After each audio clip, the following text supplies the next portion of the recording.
Swimming with whale sharks was one of the most profound experiences of my life, and it changed the way that I wrote fantasy creatures and animals in my novels. So in this video, I want to share my lessons from this experience and give some world building advice about both creating fantasy creatures in your stories and also describing them and integrating them into your novel and your narrative in an interesting and compelling way that enriches your story and enhances your world building. The first principle here is to ask, what emotion do you hope to produce? A massive reason why readers come to fantasy is for that sense of wonder, that sense of awe. Whether it's flying atop a dragon, seeing a phoenix die and be reborn, or meeting Aslan in Narnia, fantasy creatures can be an incredible pathway to generate that sense of wonder in your own book. And I think this was a really pivotal lesson that I learned from my experience with the whale shark. I remember just wading in that water, sort of feeling this sense of anticipation building within me. And then all of a sudden, out of nowhere, this massive shadow just kind of looms out of the water. And there's just this huge leviathan that's coming straight towards me. I sort of scrambled to the side. I was so busy getting out of the way that I didn't really appreciate the majesty of it. And then as it passed right by me, I was just struck with awe. The fact that there is this huge, immense creature just gliding peacefully past me. And I really felt such a sense of connectedness to nature. And in that moment when I was in the water beside it, I truly felt like I was in this fantasy world, just communing with this creature that was so far beyond my reality.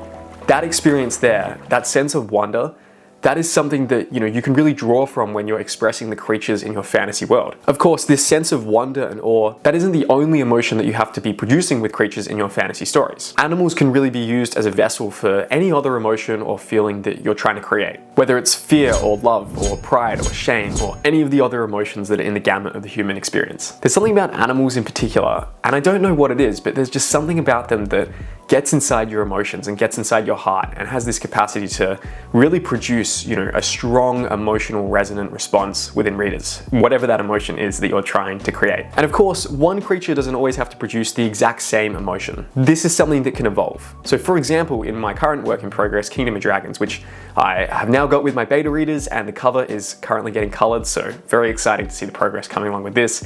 In Kingdom of Dragons, there are obviously a ton of dragons, and the dragons produce different emotional responses at different times in the story and in different ways for different characters. So sometimes they are sources of, sort of like pride and love and happiness, and then other times they are sources of dread and terror and fear. Principle number 2 for creating great fantasy creatures is to use the SCAMPER framework. SCAMPER stands for substitute, combine, adapt, modify, put to another use, eliminate, reverse. This can be a really effective acronym to consider when it comes to world-building fantasy creatures. For example, let's take a griffin. This is a mythical creature with the body of a lion and the sort of head and front claws of an eagle, along with an eagle's wings in some cases. Or the ancient Greek chimera, which is again the body of a lion and the tail of a snake and then the hooves of a goat. What you can probably tell from those examples is that storytellers have been mixing and matching all these different animal parts to create new creatures for millennia, and it can still produce interesting results in your own world building. Along with the combine aspect of SCAMPER, which tends to get the most attention, I would argue, make sure that you're considering the other approaches as well. For example, the chulls in the Stormlight archive are essentially just giant crabs. They are an example of using the modify feature of SCAMPER to simply enlarge a creature to make it feel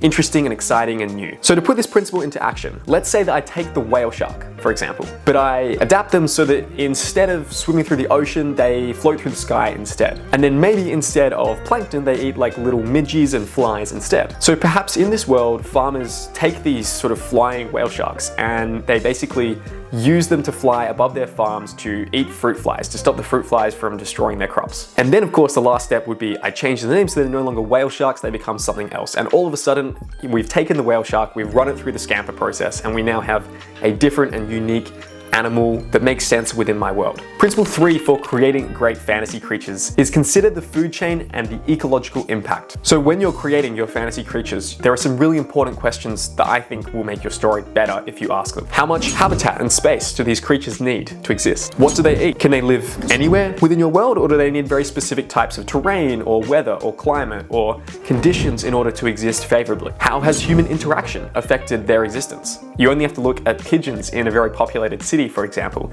as an example of a creature that has adapted quite well to human existence. Dune is a great example of a book built around exploring the ecological ramifications of one creature, that is the giant sandworm, the Shai-Hulud, which essentially exists on this desert planet of Arrakis. And the waste product that this sandworm produces is a spice. and that spice allows people to live longer than normal and to see into the future. Essentially, what unfolds in the story from this point on, it all comes from that fascinating ecological consequence of this fantasy creature. And that's why I think it's useful to ask these questions. You don't always have to be addressing, every single implication of the fantasy creatures you're creating. Sometimes you just want to create a cool fantasy creature and it's not that important to address the consequences of it. But at other times, asking these questions about, what do they eat? What does that result in? How can I make that more interesting? Or how can I use that as a source of conflict and tension within my story? Can actually lead to these really interesting narratives. And then principle number 4 for world building your fantasy creatures is to use creatures to develop character. And to that end, I think there's 4 sub-principles when it comes to using creatures to develop and express and reveal character in a fantasy novel. The first is using creatures as sources of obstacles and conflict. Often creatures can serve a very sort of primal role within fantasy stories, and they offer a different medium of conflict and tension for the main character to struggle against, as opposed to, say, another human character. There's often this very unpredictable side to animals and how they behave, and that can really enhance the suspense and the stakes within your book. Again, referencing Dune, so much conflict and tension within that story comes from the fact that when you cross the desert, you never know if a massive sandworm is going to erupt from the dunes and swallow you whole. And that is something that is a massive source of anxiety and peril and suspense for the characters, generating a lot of narrative excitement throughout the story. The second sub-principle here is that you can use animals and creatures to create sympathy and reader connection for a character. When it comes to story structure, there's this idea that in the beginning of your story, you want to give your character a save the cat moment. So this is like a really cliched way to make readers like your main character is, they're off to work and there's a cat that's stuck up a tree and the character takes a few minutes out of his day to climb up the tree and save the cat. And because he has done this sympathetic action towards an animal, it generates a lot of sympathy and connection to that character. Now, obviously that's a very cliched example, but I think there's a lot of truth to this. When we see people save animals or be kind to animals or kind to small children, I would argue that serves a similar role as well. We have this sense of empathy and connection to them, and we kind of see them in very favorable terms. So one easy way to have readers sort of have this sympathy and this sense of connection and to actually like your main character is to, use animals in a strategic way at the start of your book to generate that endearment. I think for me, this is why dragon rider stories are so appealing, right? Because quite often when the dragon is born, there's sort of this helpless infant, and the main character is like its parent almost. Like they care for this little baby dragon and they help it to take its first steps, or they feed it and they keep it warm, and then the dragon actually grows up and becomes this companion that you can fly on, that can breathe fire and all those other cool things. But I would argue what really makes dragon rider stories so emotionally evocative is those early moments on in the story where the character, is taking care of this helpless creature. And that is a fantastic example of how you can be using animals to create a sense of sympathy and connection and love for your main character. The third sub-principle is that animals can symbolize fear to be overcome. I read a comment on one of my videos the other day where someone was saying, and I really agreed with their point, they were saying that it's not just struggles that make characters interesting, it's the fact that struggles show the potential for that character to grow.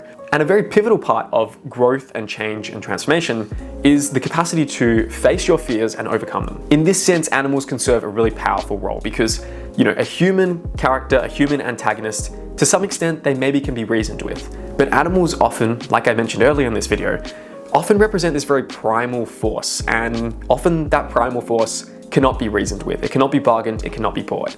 If you think about the Dementors in the Harry Potter series, I think they are a fantastic example of using these creatures as a way to symbolize fear, to symbolize this fear of death, of loss, of fear itself that Harry must overcome through the story. And then the last sub-principle 4, is to consider what are the cultural attitudes towards your creatures. For example, let's say you have these fantasy animals, what are the ethics like towards that? Is this a fantasy animal that is considered by society as a pet? Is it considered as something that you can eat? Is it considered a pest? Is it considered a holy animal? Is it considered a sinful animal? You only have to look to our world for inspiration here. In some cultures, there are certain animals which are totally fine to eat. In other cultures, they would think it's blasphemous to eat that animal, or they would see that animal as a pet, for example. So considering the sort of cultural attitudes towards the animals and creatures in your story, how they are different between different animals, how they are different between different cultures, can be a really ripe source of conflict and a fun way to characterize and to make your world feel more fleshed out and realistic. How to Train Your Dragon is a story built around this idea. In this story, the dominant cultural attitude towards dragons is that they are dangerous creatures that must be destroyed at all costs. And our main character is interesting and worth following because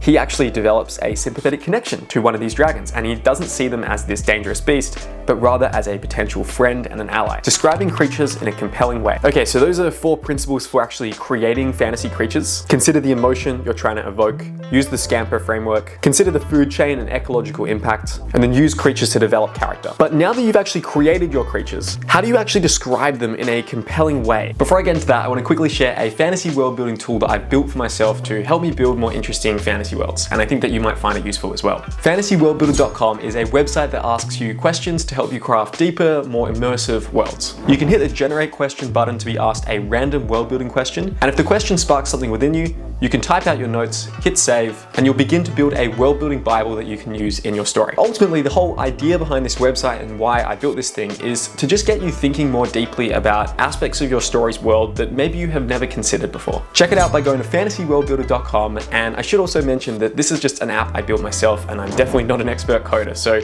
if you have any suggestions, whether they be for questions to add into this thing, or there's bugs in it, or just other comments that you'd like to share with me about this tool, feel free to let me know.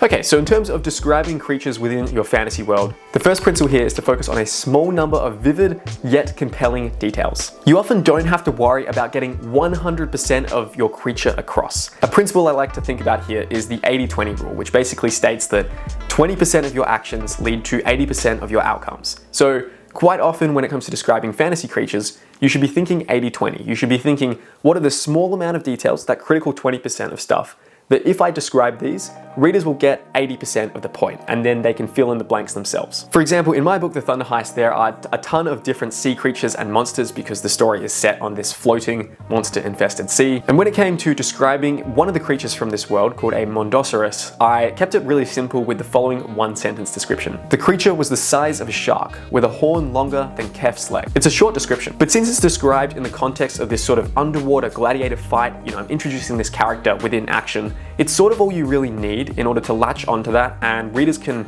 mentally picture what that kind of looks like in their head. Of course, you can describe creatures in more detail if you want, but quite often it's useful to just give readers a sense of the most vivid, interesting details about this creature. You don't necessarily need to describe that this unicorn has 4 legs, because that's sort of going to be in most readers' mind. The interesting thing to describe about the unicorn is obviously the horn, and then maybe the way that, its skin glows in the moonlight, or something like this. Just picking up on these small details can be a really good way to evocatively bring the creature across without info dumping massive paragraphs about all the things that you know about this creature to the reader. The second principle here is to use all 5 senses. In particular, don't just rely on sight. Quite a lot of fantasy authors, and this goes for all authors in general, usually tend to over-rely on sight because it is our dominant sense. It is sort of the sense that most of society is set up for. But in fact, if you actually use the senses of, in particular, smell and touch to describe your fantasy creatures, that's going to feel a lot more immersive. I often find that when I'm reading very sight-based descriptions of fantasy creatures, it almost feels like a little bit CGI because they're just describing, almost what the facade of this thing is like. But when you use touch and smell, there's something just so much more immersive and immediate about these senses. It really makes us feel like these creatures are real. It makes them feel alive. Smell in particular is a very underrated asset for fiction writers because it's not actually something that you can access that easily in a movie or in a TV show, but in a book you can really dive into how a certain smell makes a character feel or the memories that it produces within them. Principle 3 for describing fantasy creatures is don't worry about units of measurement. I know this sounds like very oddly specific, but one of the things that I see with a lot of new writers is this tendency to describe things in terms of feet or meters and inches and millimeters and whatever it is. There's this tendency to think that if I give readers these exact measurements and exact dimensions, then somehow it makes the creature more realistic. But I often find that that is counterproductive. Personally, I think it's better to focus more on sort of vague size comparisons and let readers figure out the details in their own head. This is something that I really learned learned through writing Kingdom of Dragons, for example, because the dragons in the story, they go from being little babies at the start of the story to being full grown by the end of it. And it would have been really cumbersome to say like, Dapple is now 10 feet long, or Dapple is now 40 feet long, or whatever I wanted to say. Instead, it's much easier to say things like, now Zora could no longer carry Dapple because he had grown bigger, or now Dapple is big enough for Zora to ride on him, or now he's big enough for Zora to fly on him. This actually has a double benefit for the reader, because by describing the functional implications of a creature's size, the reader will sort of translate that into dimensions that make sense for them.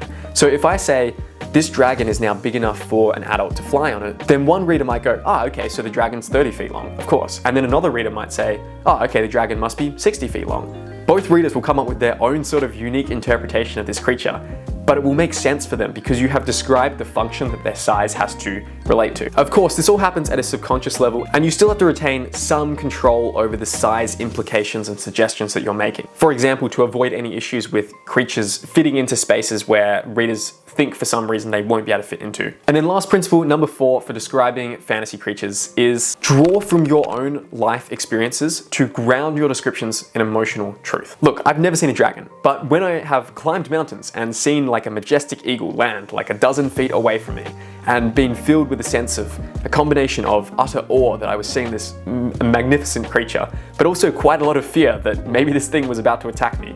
That is an experience that I can really draw from the emotional truth of that when it comes to, say, writing about a dragon in my fantasy story. And when you can be doing this, taking these experiences, these sort of emotional experiences from your life, and infusing and warping them into your story, that is when your story starts to feel resoundingly true. Thanks for watching. If you enjoyed this video, you might like this one about 6 world building mistakes new fantasy writers make, or this one about how to make fantasy names that don't suck. Happy writing, and I'll see you in the next video.